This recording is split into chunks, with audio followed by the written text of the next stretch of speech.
कहानी की शुरुआत में हम देखते हैं कि एरियल एक जलपरी है। जब भी एरियल को समुद्र के अंदर इंसानों की चीजें मिलती हैं, तो ये इन्हें इकट्ठा करके एक जगह पर रखा करती है। एक छोटी सी फिश है जो हमेशा एरियल के साथ रहा करती है। एक दिन एरियल इंसानों की चीजें ढूंढते हुए एक टूटी हुई शिप के अंदर जाने लगती है। वो मछली इसे मना करती है कि यहाँ पर बड़ी बड़ी शार्क रहती है और हमें यहाँ पर नहीं चलना चाहिए, लेकिन एरियल शिप के अंदर चली जाती है। शिप के अंदर इसे इंसानों की और भी चीजें मिलती हैं। तभी यहाँ पर एक बहुत बड़ी शार्क आ जाती है जो एरियल पर हमला कर देती है, लेकिन एरियल एक कांच की मदद से शार्क को चकमा देकर यहाँ से निकल जाती है। एरियल को इस टूटे हुए शिप से एक चम्मच मिलती है जिसे अपने एक फ्रेंड स्कटल को भी दिखाती है। इन लोगों को इंसानी चीजों का ज्ञान नहीं था, तो स्कटल एरियल से कहती है कि इससे इंसान अपने बालों को संवारते होंगे। इसकी बात मानकर एरियल भी इससे अपने बालों को संवारने लगती है। इसके बाद सेबेस्टियन एरियल को बुलाने आ जाता है और कहता है कि आज मून फेस्टिवल है और तुम्हारे पापा तुम्हारा इंतजार कर रहे हैं। ये सुनकर एरियल अपने पापा की मीटिंग में जाने के लिए तेजी से तैरने लगती है। इसके बाद हमें एक ऑक्टोपस भी दिखाई देती है। इसका नाम अर्चला था, जो काफी दिन से एरियल पर नजर रख रही थी। जब एरियल अपने पापा के पास पहुंचती है तो इसके पापा इससे नाराज होते हैं और कहते हैं कि तुम पूरे दिन कहाँ घूमती रहती हो। तभी एरियल कहती है कि इंसानों की दुनिया कितनी खूबसूरत है, लेकिन आप कभी भी ऊपर नहीं जाने देते। एरियल के पापा इससे कहते हैं कि इंसान बहुत बुरे होते हैं और तुम्हारी माँ की मौत भी एक इंसान की वजह से हुई थी और आज के बाद तुम कभी भी ऊपर की तरफ नहीं जाओगी। अपने पापा की ये बात सुनकर एरियल नाराज होकर यहाँ से चली जाती है। एरियल के पापा को पता था कि एरियल मेरी बात नहीं मानेगी, तो ये सेबेस्टियन को एरियल पर नजर रखने के लिए भेज देते हैं। जब एरियल अपने द्वारा एकत्रित की गई इंसानी चीजों को देख रही थी तो वो सोचती है कि इंसानों की दुनिया कितनी खूबसूरत होगी, मुझे भी वहाँ जाना चाहिए और इंसानों के बीच रहना चाहिए। तभी एरियल को समुद्र के ऊपर उजाला दिखाई पड़ता है, तो एरियल ऊपर पहुँचकर जब इन पटाखों को देखती है तो बहुत खुश होती है और ये सोचती है कि इंसानों के पास कितनी नई नई चीजें हैं। इसके बाद एरियल शिप के पास जाकर इन लोगों की मस्ती को देखने लगती है। ये शिप एरिक का था,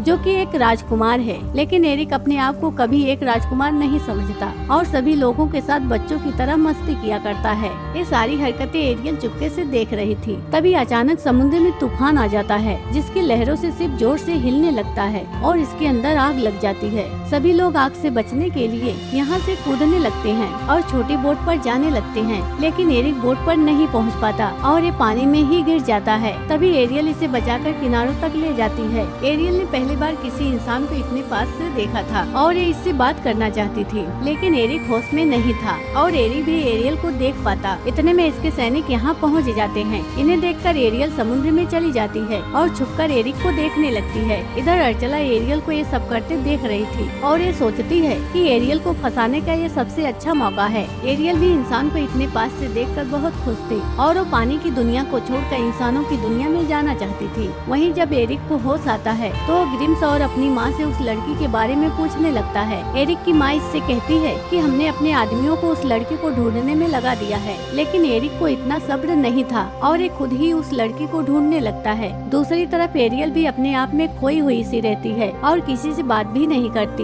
एरियल का ऐसा व्यवहार देखकर इसके पापा सेबेस्टियन से इसके बारे में पूछने लगते हैं। सेबेस्टियन एरियल के पापा के डर से सबको सच सच बता देता है। जब एरियल के पापा को पता चलता है कि एरियल एक इंसान से प्यार करती है तो वो एरियल पर बहुत गुस्सा होते हैं और ये एरियल की उन सभी इंसानी चीजों को तोड़ देते हैं। एरियल इस बात से बहुत दुखी हो जाती है। तभी अर्चला एरियल के पास आ जाती है और इससे कहती है कि मैं तुम्हारी इंसानों की दुनिया पर जाने में मदद कर सकती हूँ। ये सुनकर एरियल अर्चला के साथ चली जाती है। एरियल को अर्चला के साथ जाते देखकर सेबेस्टियन और स्कटल भी इसके पीछे पीछे जाने लगते हैं। यहाँ पहुंचकर अर्चला अपने जादू से एरियल के पैर बनाने लगती है। बदले में एरियल की आवाज अपने पास रख लेती है और फिर एरियल से कहती है कि तुम्हारे पास सिर्फ 3 दिन का टाइम है। अगर तुम 3 दिन के अंदर एरिक को किस नहीं कर पाई तो तुम फिर से एक जलपरी बन जाओगी और तुम्हें हमेशा ही साथ रहना पड़ेगा। इसके बाद एरियल जब इंसान बन जाती है तो ये समुद्र से निकलने लगती है। तभी एरियल एक मछुआरे की जाल में फंस जाती है।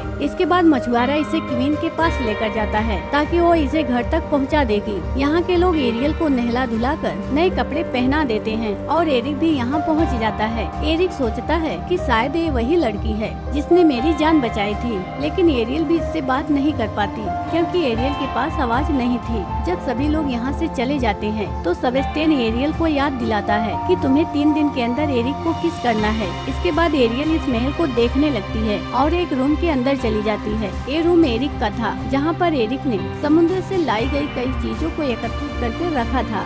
जब एरियल इन सभी चीजों को देख रही थी तभी एरिक यहाँ पहुँच जाता है और एरियल को सारी चीजें दिखाने लगता है। इसके बाद एरियल एक पत्थर को नीचे गिराकर तोड़ देती है। इसके अंदर से एक डायमंड निकलता है। ये देखकर एरिक चौंक जाता है क्योंकि आज तक उसे इसके बारे में पता नहीं था। अगले दिन एरिक एरियल को बाहर घुमाने ले जाता है, जहाँ एरियल कई सारी चीजों को देखती है। इन्हें देखकर एरियल बहुत खुश होती है। इसके बाद शाम हो जाती है तो दोनों एक नाव में बैठकर घूमने लगते हैं और दोनों मजाक मस्ती करते हुए एक दूसरे के करीब आ जाते हैं। जैसे ही ये किस करने लगते हैं तभी अर्चला इनकी बोट को पलट देती है, जिसके कारण इनके बीच किस नहीं हो पाता। इन दोनों को इतने करीब आता देखकर अर्चला सोचने लगती है कि अगर इनकी आपस में किस हो गया तो मेरा सारा प्लान चौपट हो जाएगा, क्योंकि अर्चला एरियल के परिवार को मारकर समुद्र की रानी बनना चाहती थी। इधर एरियल के पापा और उसकी बहनें एरियल को पूरे समुद्र में ढूंढने लगती हैं। जब एरिक और एरियल दोनों महल के अंदर पहुंच जाते हैं तो ग्रिम्स एरिक से कहता है कि अब हमें उस लड़की की तलाश रोक देनी चाहिए, क्योंकि आप इस लड़की के साथ बहुत खुश हैं। लेकिन एरिक एक बार उस लड़की को देखना चाहता था जिसने उसकी जान बचाई थी। ये सोचकर एरिक समुद्र के किनारे पहुंच जाता है और जोर जोर से चिल्लाने लगता है। तभी एरिक को समुद्र के किनारे बैठी एक लड़की दिखाई देती है,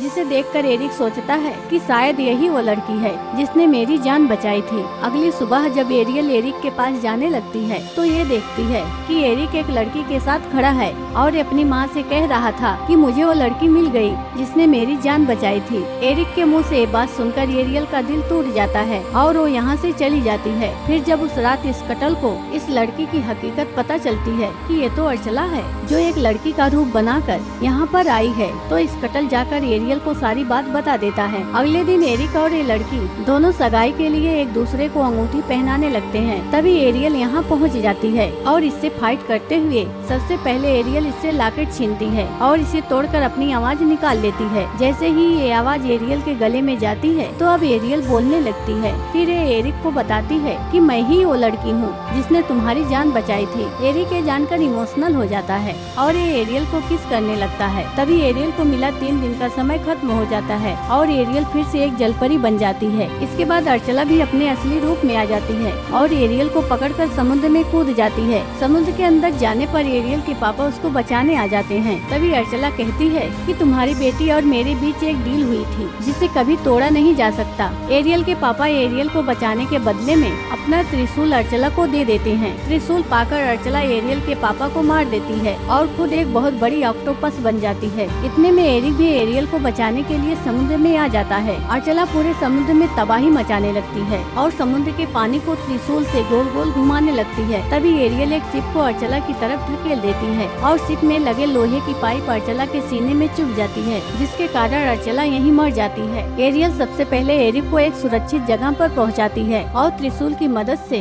अपने पापा को भी बचा लेती है। एरियल के पापा एरियल और एरिक के आपस के प्यार को देखकर अपने जादू से एरियल को हमेशा के लिए एक इंसान बना देते हैं। जब एरिक अपने महल में अकेला एरियल की याद में बैठा था तभी एरियल उसके पास आ जाती है। एरियल को पाकर एरिक बहुत खुश होता है। फिर इन दोनों के आपस में किस भी हो जाता है। इसी के साथ ये शानदार स्टोरी खत्म हो जाती है। दोस्तों, वीडियो पसंद आई हो तो वीडियो को लाइक कर दीजिए और चैनल को सब्सक्राइब करना ना भूलें।